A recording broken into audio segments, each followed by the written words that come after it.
Today we are talking about chapter 3.10, which is all about looking for patterns, using patterns when we are working with decimals. Okay? So Joseph, please be ready to take notes. You need your math notebook out. Our learning goal for today is to be able to identify, which means to find, describe, which means to talk about, and create, which means to make number patterns when we are working with decimals. You should have the chapter and learning goal written down in your math notebook. Why is it important for us to know what our learning goal is every day? And why is it important for you to write it down? Clarissa? Because then we know what our goal is, and if we write it down, then we know, like, we sort of kind of memorize it, I guess. Sort of, yeah. You start thinking about it, right? It's important for you to know what your goal is so that you know by the end of math today if you achieved it or not, right? Very good. So today we're looking for patterns, okay?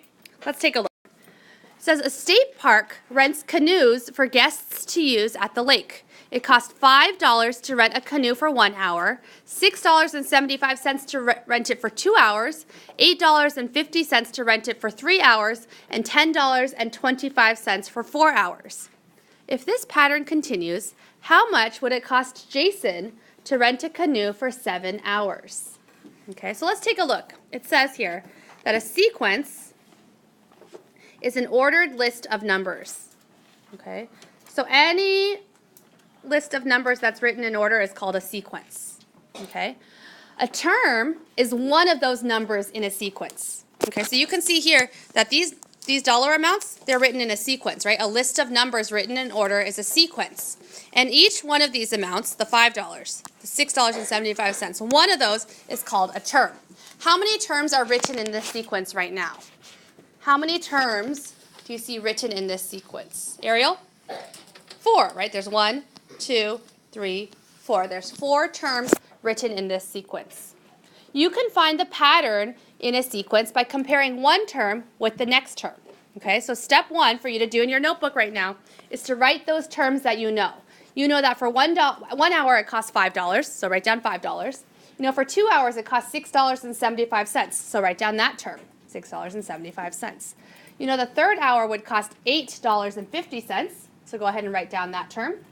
And finally, the fourth term we have is for the 4th hour, and that would cost $10.25. Then we can look for a pattern by finding the difference between one term in the sequence to the next. So let's take a look. How much of a difference is it between $5 and $6.75? Adam? $1.75. It's $1.75 more. Okay, let's look at from the second term to the third term. How much of a difference is it between $8.50 and $6.75? Liam? $1.75. How do you know it's $1.75 more? Because between 7 and 8 is $1,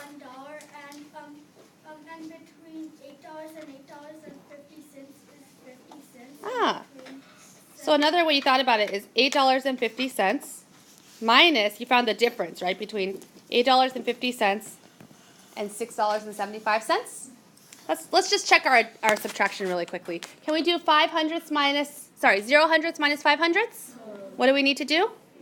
So we're going to take one of the tenths and trade it in for 10 hundredths. 10 minus 5 is?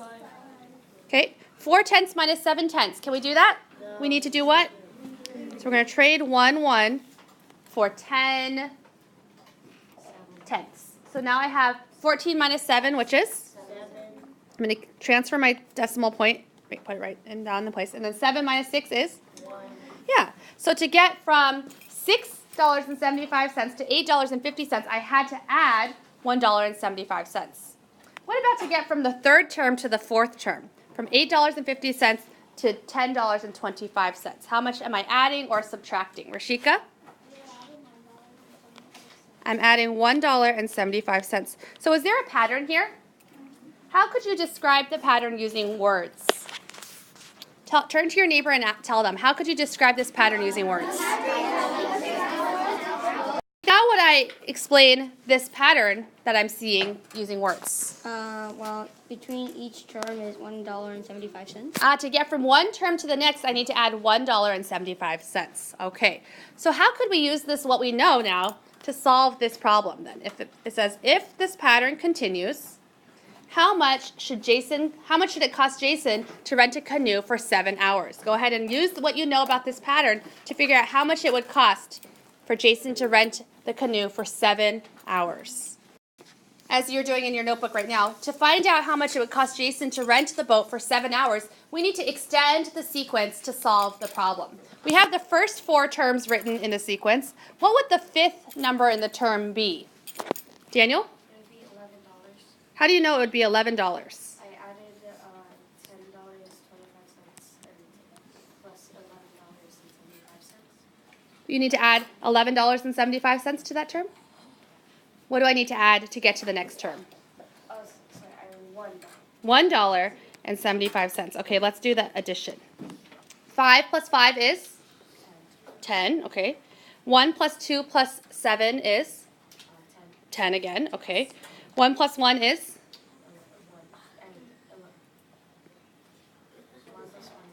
2. Okay, and then 1 plus 0 is?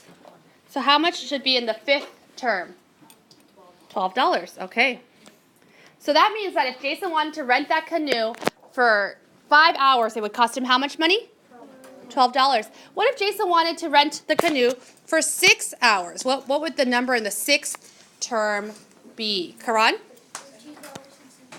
How do you know it would be $13.75? Plus $12 plus $1.75. Right, because you know that the pattern is to get to the next term, you have to add $1.75. Okay. Do we agree? Okay, then of course we want to know what number should be in the 7th term. How do I get from the 6th term to the 7th term, and how do you know? Harshita? You would add the 6th term to the $1.75. Okay, so we would have to do $13.75 plus what? $1.75 because that's the pattern, right? So what's 5 plus 5? 10. Okay, carry the 1. I'm going to write it over here. I know it's kind of confusing. 1 plus 7 is? 15. So we need to bring the 1 over. 1 plus 3 plus 1 is? 5. And then 1 plus 0 is? 1. So how much money would it cost Jason to rent the canoe for 7 hours? $15.50. So it should cost $15.50 to rent a canoe for 7 hours. We can also use patterns to help us find missing numbers in the middle of a sequence. Okay, so here, how many terms do you see listed in this sequence right here? How many terms do you see listed? How many terms? Liam? 6. 1. Let's see. 1, 2, 3, 4, 5, 6. 6 terms that are listed. How many terms are missing? How many terms are missing? Karan? 3. 1, 2, 3. Okay. And the instructions ask us to write a rule for the pattern in this sequence and then also find the unknown terms in the sequence. So we're asked to do 2 things. Number 1, to write what the rule is, and number 2, to find the unknown terms. So the first thing you can do to solve this problem is to write down the terms that you do see and then leave blanks for the missing terms. Marcus, write it down, please. Step 1 says, look at the first few terms in the sequence and think to yourself, is the sequence increasing or decreasing from one term to the next? Are the numbers getting larger or smaller as we move along the sequence? Soham? They're going smaller. They're getting smaller because if you look at the first term, 29 and 6/10, compared to the second term, 28 and 3/10, the numbers are getting smaller. Does that tell us that the rule is using addition or subtraction? Adriana? Subtraction, because the numbers are getting smaller. Very good. Then for step 2, we will write a rule that describes the pattern in the sequence. What operation can be used to describe the sequence? Well, we said subtraction, right? Okay. And what Gosh, Miss O, read the question carefully. It says, what operation can be used to describe a sequence that increases? Addition. And what can be used to describe a sequence that decreases? Go ahead and say it. Subtraction. Okay, and in this case, is it increasing or decreasing? Decreasing, so we need to use subtraction. How much are we subtracting each time? From 29 and 6/10 to 28 and 3/10. How much are we subtracting? Well, if you don't know how to figure that out, or if you don't know off the top of your head, what you can do is you can go ahead and subtract it. Okay, what's 6/10 minus 3/10, Marcus? 6 tenths minus 3 tenths is 3/10. What's 9 minus 8? 1. What's 2 minus 2, or 20 minus 20? 0. So how much is it being subtracted each time? 1 and 3 tenths. 1 and 3/10. Now, if I wanted to be extra sure, I would look at the second term compared to the third term. Is it also subtracting 1 and 3/10? Yes. Very good. So what is the rule for our sequence here? The rule is subtract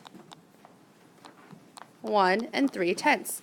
Now that you know the rule, are you able to find the 3 missing terms? Yes. Go ahead and fill those in.